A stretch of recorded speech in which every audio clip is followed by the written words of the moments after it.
Diasco Foot, le miroir du football de la diaspora congolaise.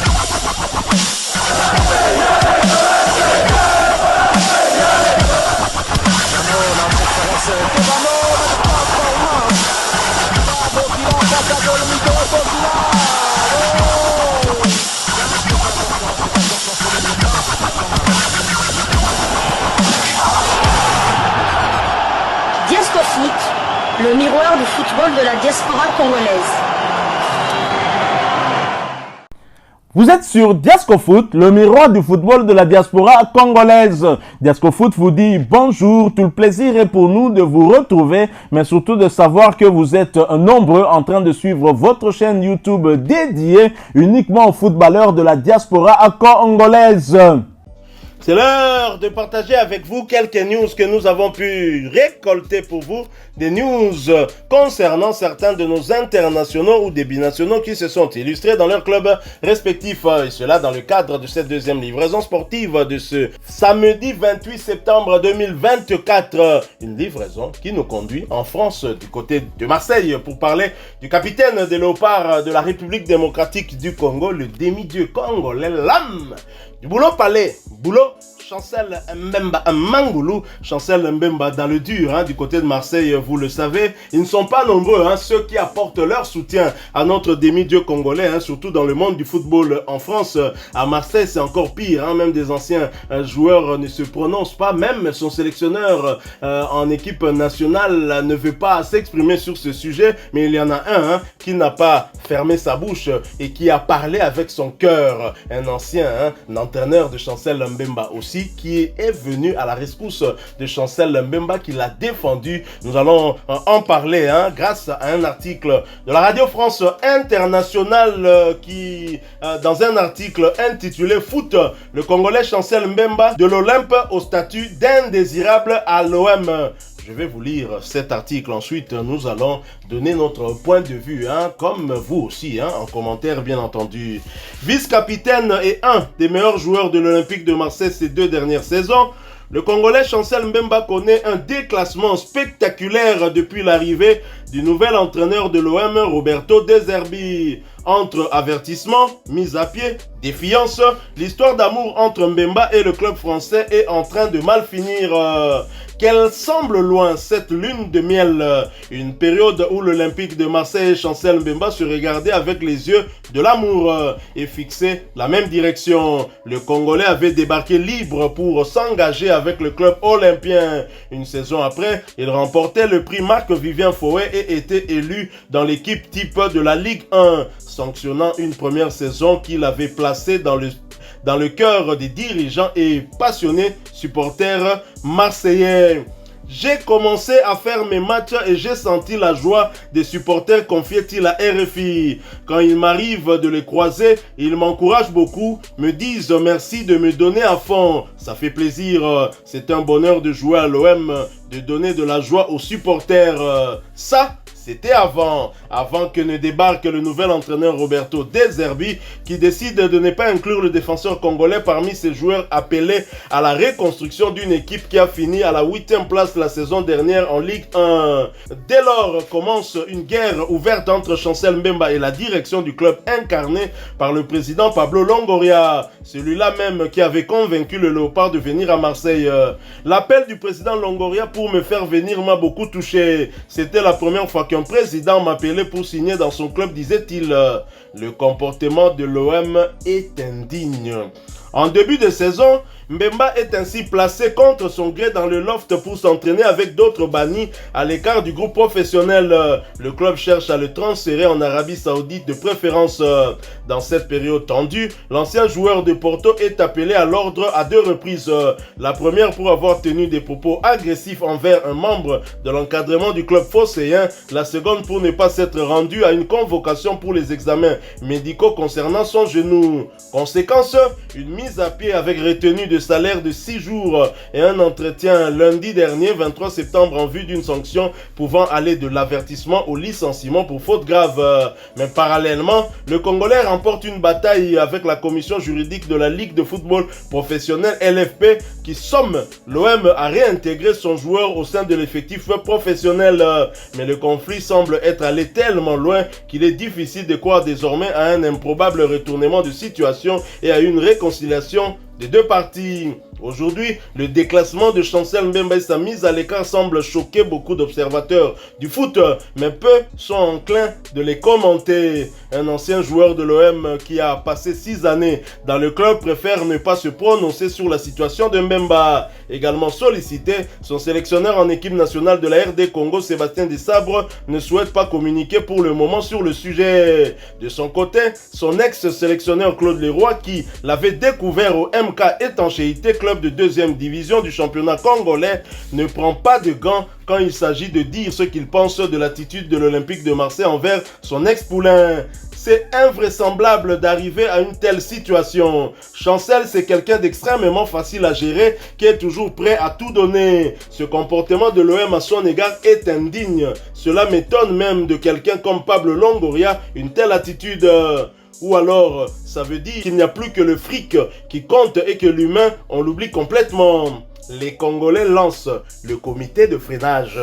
Au sein des supporters congolais, où le surnom de demi-dieu donné à Chancel Mbemba dit tout de l'adoration des fans, le ressentiment est fort. Les gens qui se promènent avec le maillot de l'OM se font presque invectiver à Kinshasa maintenant, renseigne Jonathan Massiala, journaliste sportif à la radio congolaise Top FM.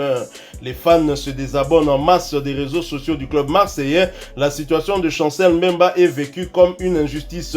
Les inconditionnels du demi-dieu ont désormais initié le comité de freinage sur les réseaux sociaux. Objectif de ce mot d'ordre, s'attaquer à l'OM de toutes les manières possibles et prier pour la perte du club olympien qu'il rêve de voir désormais en Ligue 2. En attendant, Chancel Mbemba, qui n'a disputé aucune seconde avec l'OM depuis le début du championnat, s'est offert un véritable bol d'air récemment en sélection avec de belles performances en tant que titulaire et capitaine lors des rencontres des Léopards contre la Guinée et l'Éthiopie, comptant pour les éliminatoires de la CAN 2025. Comme si cette mise au placard à l'OM était loin d'ébranler le roc de Kinshasa. Chancel, c'est quelqu'un de solide mentalement et psychologiquement, mais on ne sort pas indemne de telles situations, tempère Claude Leroy. On a beau être solide, ça fragilise, ça abîme.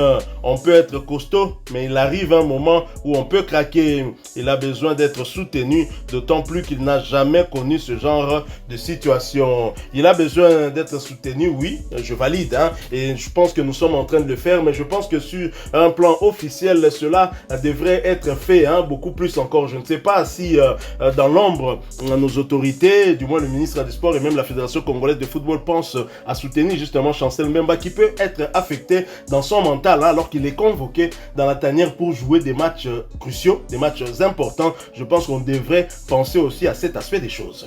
Tout à fait, c'est vrai que Claude Leroy l'a dit, d'un point de vue humain, c'est très compliqué ce qui arrive à Chancel Mbemba. C'est vrai que ça va sans doute laisser des traces, et Chancel Mbemba, on ne va pas se le cacher, il en a à travers, donc il en a vraiment ras la casquette de dirigeant, surtout de l'Olympique de Marseille.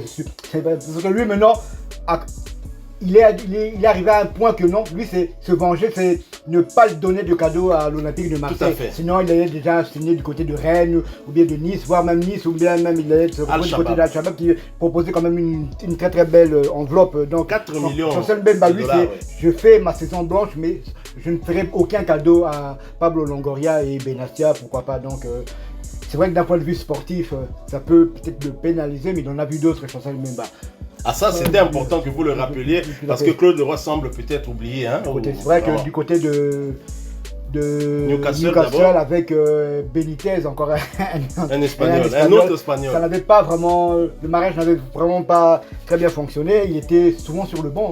Ce que j'aime bien chez Chancel, il ne fait jamais des déclarations intempestives à la presse, que même à Porto. Rien du tout, pas plaintif. Rien du tout, Porto, il était le 4e choix lors de ses débuts à Porto. Titulaire c'était Pepe et Militao. 6 mois plus tard, Militao du Real Madrid. Tout à fait, 6 mois plus tard, Militao est arrivé en même temps que Chancel Mbemba. Il était titulaire avec avec Pepe dans l'axe de la défense. Il y avait un autre Brésilien, je pense, qui était 3e choix. Chancel n'était le 4e choix du côté de Porto. 6 mois plus tard, Militao est vendu du côté du Real de Madrid. Chancel Mbemba grimpe un peu dans l'échelle. Il n'est plus 4e, il est le 3e choix.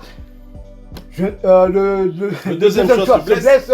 Chancel Mbemba, à sa chance, il a saisi des deux mains. Et la suite appartient à l'histoire. Il a offert. Jusqu'à son départ, il reste titulaire aux côtés de la légende Pepe. Il a même offert 2 buts en finale de la Coupe du Portugal face au Benfica, justement. Donc il est parti là-bas en de très bons termes. On est entre de très bons termes. C'est vrai que Porto ne voulait pas le prolonger pour des raisons que eux-mêmes savent. Donc, mais Porto ne l'a pas mis à bon terme. Porto ne l'a pas mis au placard, ne l'a pas dit comme tu es à ta dernière saison. Soit on te vend en août ou en janvier, soit on te met dans le loft. On te met dans le loft ou bien tu joues en équipe réserve. Non, Porto a continué à l'utiliser à 100%, titulaire toujours aux côtés de Pepe, et il est parti du côté de l'OM gratuitement. Il est parti du côté de l'OM gratuit. La première année se passe très bien. Deuxième meilleur buteur du club. Et le seul joueur marseillais étant dans l'équipe type de la saison en Ligue 1, il gagne le prix Marc-Vivien Foé. La deuxième saison, c'est vrai que d'un point de vue personnel et collectif aussi, ça se passe pas trop bien pour l'Olympique de Marseille, mais il a continué à faire ses matchs. Il est resté quand même deuxième meilleur buteur. Constant encore, deuxième meilleur buteur du côté de l'Olympique de Marseille, alors que c'est un joueur à vocation défensive. Meilleur buteur de tous les temps, je dis bien de tous les temps, de l'Olympique. Le défenseur qui a marqué le plus de buts pour l'Olympique de Marseille en Coupe d'Europe, c'est Chancel Mbemba. Donc je pense qu'il fallait quand même un minimum de respect. Et c'est que Pablo Longoria et peut-être Benassia n'ont pas su faire malheureusement. Et c'est bien dommage. Hein. Et là, Chancel Mbemba a un soutien de taille. Hein. Claude Roy, c'est celui qui a lancé sa carrière internationale. C'est lui qui l'avait convoqué lors de la CAN 2013. Il y avait une très forte concurrence. Hein. Je ne sais pas s'il avait obtenu quelques minutes, mais en tous les cas, c'est Claude Roy qui prenait ce jeune défenseur que le public quinois, le public congolais ne connaissait pas, parce qu'il évoluait dans un club de bas niveau à l'époque. En tout cas, MK Étanchéité n'était pas dans les championnats d'élite, mais cela n'a pas empêché Claude Leroy de découvrir ce talent pur, un joueur au comportement plutôt exemplaire. Ce n'est pas pour rien qu'il est capitaine dans la tanière. Il était vice-capitaine bien avant, derrière un joueur comme Marcel Tisserand, et donc il a toujours été très discipliné. C'est donc un soutien de taille et nous sommes heureux. Et vous voyez qu'au niveau de la sélection, Sébastien Desabre ne s'exprime quasiment pas beaucoup, peut-être qu'en aparté avec Chancel Mbemba, mais Claude Leroy n'a pas sa langue dans sa poche. Il s'est exprimé pour défendre le joueur congolais qui lui-même ne parle pas, et quand il parle, il vient raconter son histoire, comment il a trimé, comment il a souffert pour aller là où il est allé. Le Marseillais attendait même qu'il vienne chrétien, qu'il vienne tout à ma bordure, tel que nous sommes habitués ici à RDC, mais ce n'est pas le cas. Effectivement, RFI le dit, beaucoup de supporters congolais se sont désabonnés. On peut voir qu'il y avait des abonnements aussi en masse dans les réseaux sociaux de l'Olympique de Marseille. Il faut voir, malgré que Chancel même n'est plus utilisé, mais la page Olympique de Marseille continue à publier en lingala. Nzombo le soir, tout ça, lorsqu'ils ont battu l'OL 2-3, c'est dire l'impact de la communauté congolaise sur toutes ces pages. Imaginez même la Bundesliga, la page de la Bundesliga publie maintenant en lingala aussi. DJ Momboshi a sorti Banga d'ailleurs, grâce au but de Samuel Essende. Essende tout a nanko, Essende a tout type nanko à début, et la Bundesliga l'a écrit. En même temps, c'est aussi une manière de vendre notre culture grâce justement à ces joueurs. Chancel même était un ambassadeur de la République démocratique du Congo. Faites bien de le souligner, tout a débuté avec l'Olympique de Marseille. Tout à fait. C'est l'Olympique de Marseille qui a commencé la Ligue 1 a suivi. Toute la Ligue 1 a suivi, et puis Galel Moukam quand il est parti du côté de Lille. Il me semble qu'il y a même la Liga aussi, je pense, je dois chercher. On dirait. Non, mais même le Betis Séville la semaine dernière, en Lingala aussi.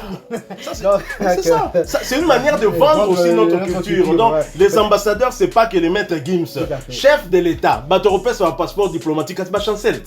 Même ata esende wana. Bundesliga publié penza DJ Momboshi omoni esende atebu. En lingala. Et puis lingala on peut ba komango bien. C'est à croire que ba congolais ba onde ba administrateur ba page wana ko kamwa. Donc ce sont nos ambassadeurs et chers congolais to protéger demi dieu na biso. Hein, to comme c'est demi-dieu pambate, to protéger chancel à l'obakate. Biso to l'obaka na place na décision o yazui, biso to zomo na kaka na bras de fer nengezo continuer que chancel même ba bisi bango boko yanga noir. Bolamba, bolia na kokende te. Voilà, nous sommes arrivés à la fin de cette deuxième livraison sportive de ce samedi 28 septembre 2024. Si vous l'avez aimé, laissez-nous un maximum de j'aime. Merci de partager avec nous en commentaire votre point de vue. Abonnez-vous sur cette chaîne si vous ne l'êtes pas encore, hein, parce que nous sommes le miroir du football de la diaspora congolaise. N'oubliez pas d'activer la petite cloche de notification une fois abonné. Elle vous permettra de ne plus rien manquer des prochains sujets que nous allons vous proposer. Encore une fois, merci à vous, avec espoir de vous retrouver bientôt dans un autre sujet d'actualité. En attendant, portez-vous bien et Diasco Foot vous dit au revoir.